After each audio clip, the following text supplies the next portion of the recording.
higher interest rates, an AI shutdown, and a government plea for corporate solidarity. If you thought 2026 was going to be a quieter year for the global economy, think again.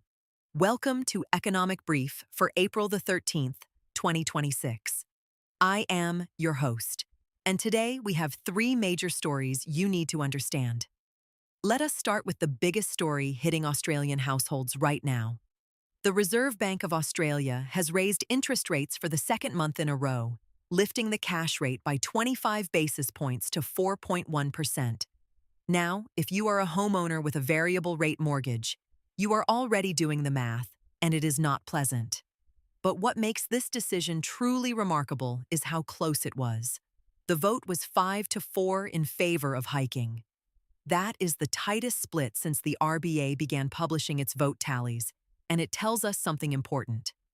Even inside the central bank, there is deep disagreement about where the economy is heading. So why did the majority vote to raise rates? The answer lies largely in what is happening thousands of kilometers away. The ongoing conflict in the Middle East is sending oil prices surging, and that feeds directly into the cost of almost everything, from petrol at the pump to the price of groceries on your shelf.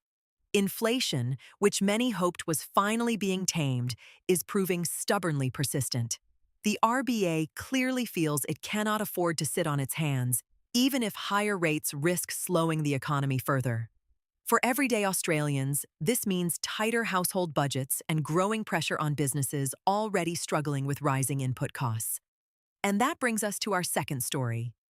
The fallout from the Middle East oil crisis is not just hitting consumers. It is hammering Australian industry at a historic pace. According to the latest data, conditions for Australian industry have taken their biggest one-month decline on record. That is not a small claim. We are talking about a drop worse than anything seen during the pandemic or the global financial crisis. In response, the federal government is stepping up with additional support measures and making a direct appeal to the nation's largest corporations. The message from Canberra is clear. It is time for a Team Australia approach. The government wants big business to prioritize domestic supply chains, keep workers employed, and reinvest in the Australian economy rather than retreat to protect margins. Whether corporate Australia answers that call with action rather than just words will be one of the defining questions of the months ahead.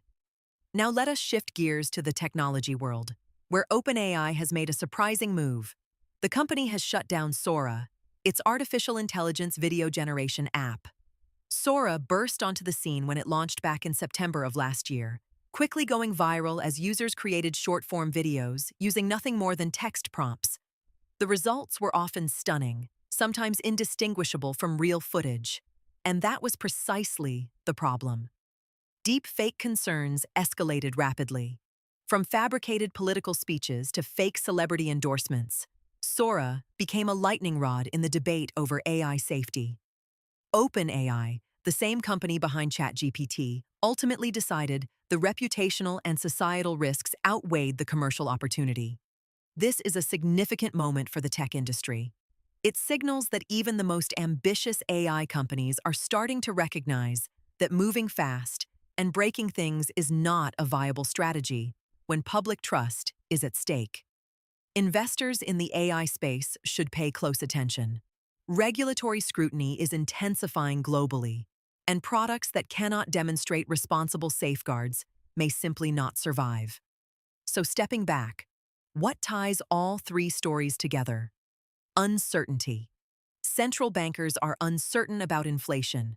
Businesses are uncertain about the economic outlook. And technology companies are uncertain about where the boundaries of innovation should lie. In times like these, the best thing you can do is stay